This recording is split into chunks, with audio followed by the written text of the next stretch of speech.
Mau kan denger lagu sekali langsung bisa tahu chordnya apa? Itu ada rahasianya loh. Di video ini aku bakal ajarin step by step cara tebak chord lagu biar teman-teman denger lagu sekali langsung bisa mainin di piano. Strategi ini aku udah ajarin ke 60 murid privatku dan 700 murid di akademi online aku yang bisa buat mereka tebak chord lagu 99% benar. Kamu yang pengen diajarin gratis bareng aku cara tebak chordnya bisa bener 99%, bisa daftar free class aku, cek deskripsi di bawah.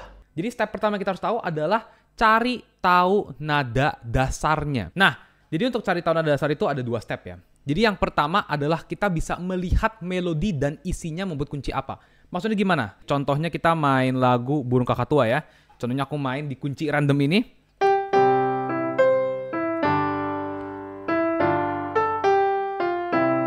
Nah, kita lihat nih sekarang melodinya. Na na na na na na na na na na na. Lihat, ada semua melodi ini kecuali si B. Nah, jadi kita sebenarnya bisa asumsi nih. Oh, ini sih kemungkinan besar artinya antara kunci C atau kunci F kan. Nah, jadi kita coba-coba aja. Kayaknya nggak cocok ya kalau kita main di F. Ya udah, ini pasti artinya adalah kunci C. Jadi emang itu pentingnya menganalisa suatu melodi lagu. Oke, contoh lain yang sayang-sayang si patokan contohnya ya. Aku main di kunci yang random.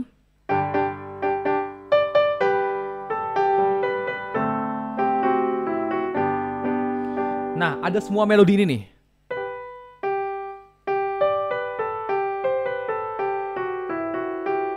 Nah, ada pilihan semua melodi ini. Nah, ini kebetulan udah membentuk G mayor. Jadi kita udah tahu, oh sebenarnya ini adalah di kunci G. Jadi itu pentingnya menganalisis suatu melodi. Nah, kadang-kadang kita males tapi kalau kita mainin semua melodi tadi. Makanya kita juga bisa teknik nomor 2, di mana kita melihat chord pertama atau akhir dari lagu tersebut, itu chordnya apa. Nah, itu kemungkinan besar adalah kuncinya. Jadi kalau aku main si Burung Kakatua,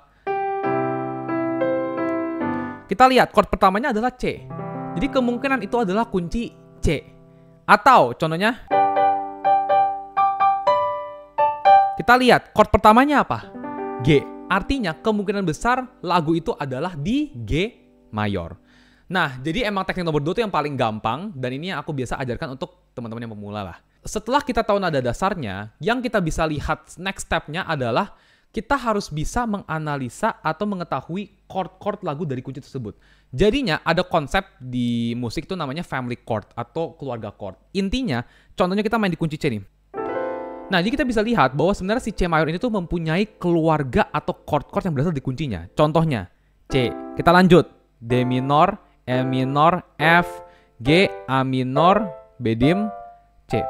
Nah, ini tuh merupakan yang namanya family chord nih. Chord yang berasal dari kunci tersebut. Makanya putih semua. Nah, contohnya kunci G deh ya. Kan kunci G isinya begini. Nah, karena isian kunci G seperti ini, kita tinggal analisa aja. Oh, apa sih chord-chord yang berasal dari kunci tersebut? G, A minor, B minor, C, D, E minor, F sharp diminished, G. Nah, itu adalah family chord dari kunci G. Nah, buat apa sih kita tahu keluarga chord dari kunci? 80% lagu tuh memakai chord yang berasal dari kuncinya, atau yang namanya family chord. Jadi kalau kita lagi main di kunci C, Burung Kakatua hinggap di jendela. Lihat, semua chord yang aku pakai, C, G, F, G, itu semua tuh udah merupakan keluarga chord dari si kunci C. Jadi makanya kita butuh tahu keluarga chord dari si kunci tersebut. Jadi emang kebanyakan harus dihafal. Jadi sebelum kita ke step terakhir dari nebak chord lagu, ini yang paling penting. Nah, kita tuh sebenarnya di dalam suatu family chord, kita tuh bisa mengasih angka Romawi. Contohnya aku main kunci C. Nah, aku tuh bisa kasih angka ke setiap note yang ada. 1, 2, 3, 4, 5, 6, 7, balik lagi ke 1.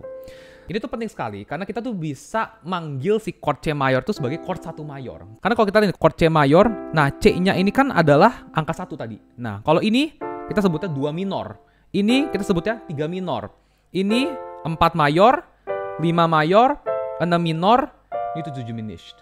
Jadi buat apa sih kita belajar angka Romawi ini? Kita belajar angka Romawi ini karena angka Romawi ini tuh menggeneralisir antar kunci. Contoh kalau aku main di G, nah chord satunya di sini adalah bukan lagi C, tapi kita lihat sekarang satunya kan udah pindah nih. 1, 2, 3, 4, 5, 6, 7, 1. Jadi kalau aku sebut chord 1 mayor, kalau aku main di kunci G, yaitu adalah ini. Nah, jadi berubah ya isian chordnya, walaupun angka Romawinya stays the same. Nah, jadi angka Romawi ini tujuannya tuh adalah untuk menggeneralisir antar kunci. Jadi biar chordnya kita coba main chord 1 mayor. Nah, kalau contohnya di kunci G, aku udah tahu nih mainnya aku adalah G. Kalau contohnya di kunci C, aku tahu mainnya harus C. Suatu lagu tuh sebenarnya chordnya tuh pas dari pergi ke satu ke yang lain, itu tuh semua tuh ada patternnya atau ada rumusnya. Rumusnya tuh di depan. Jadi contohnya, kalau chord 1 itu bisa ke chord apapun. 2 minor bisa ke chord 5. 3 minor itu biasa ke chord 6 minor.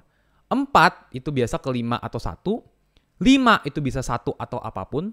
6 minor biasa ke 2 minor. Nah, jadi dari tabel ini aja, contohnya nih kita coba analisa lagu Burung Kakak Tua ya. Contohnya di kunci C. Burung kakak tua hinggap di jendela. Lihat deh, awalnya chord 1 ya. Dia ke chord G atau 5. Nah, kan 1 emang bisa ke apapun, makanya valid. Nah, terus dari 5 itu tuh bisa ke 1 atau apapun.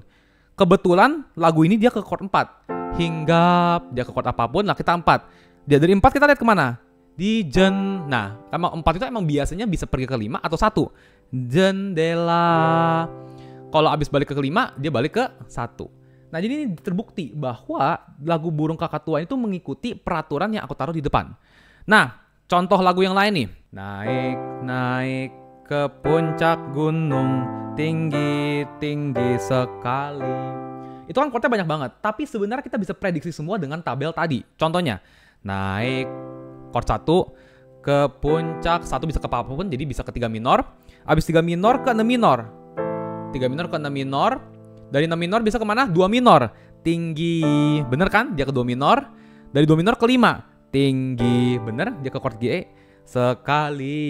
Dari 5 ke chord 1. Jadi 80% lagu itu mengikuti peraturan yang di depan. Masalahnya ini kan ada 2 tabel. Artinya apa? Kalau tabel yang kedua, itu artinya sebenarnya chord 4 itu kadang ganti 2 minor itu bisa. Jadi kalau contohnya dari 2 minor ke 5, kadang-kadang juga bisa 4 ke 5. Atau contohnya 4 ke 5, bisa nih 4-nya tiba-tiba diganti 2 minor. Jadi ini tuh saling bisa digantikan. Sama juga seperti chord 1 dengan 3 minor dan 6 minor bisa saling digantikan. Nah, kita contohnya kalau benar-benar nggak pernah tahu nih cara main Burung Kakak Tua, kita contohnya, oke, kita main di kunci C nih. Burung Kakak Tua. Nah, kalau kayak di C terus kayaknya nggak enak ya. Contohnya pas kita lagi tua, kita ganti chord. Nah, pas kita ganti chord, kita lihat. Chord 1 tuh bisa kemana? Bisa ke apapun. Anggap aku pilih deh, chord 5 deh. Burung kakak tua. Ternyata cocok. Ya. Kita lihat, G itu bisa kemana? Chord 5. Chord 5 tuh bisa ke chord 1 atau apapun. Nah, anggap kita ke chord apapun. Nah, jadi emang kalau apapun ini emang kita bisa eksperimen. Jadi makanya ini banyak bereksperimen. Aku udah tahu kebetulan jawabannya. Coba kita ke 2 minor, ya. Hinggap. Tapi nanti harapannya nanti teman-teman nanti eksperimen sendiri. Hinggap di, cocok gak? Hinggap enak. Di kalau D minor biasanya kemana? Kita lihat 2 minor ke 5. Oke, kita tambahin. Hinggap di Hinggap di jende. Kalau chord 5 bisa ke chord 1. Kita tulisin. Jendela. Nah, hinggap di jendela. Cocok. Lanjutin. Nenek sudah.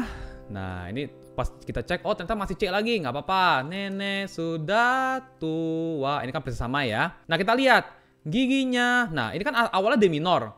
Tapi 2 minor ganti 4 tuh bisa. Jadi kita bisa ganti F nih. Giginya tinggal. Nah, dari F itu bisa kemana? 4 biasanya ke 5 atau ke 1. Tapi aku taruh di depan, artinya kemungkinan besar ke 5.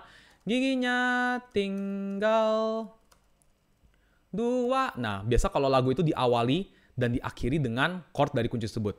Ya. Giginya tinggal 2. Nah, jadi keprediksi semua tuh seluruh chord dari lagu Burung Kakak Tua. Jadi itu caranya untuk tebak chord dari semua lagu.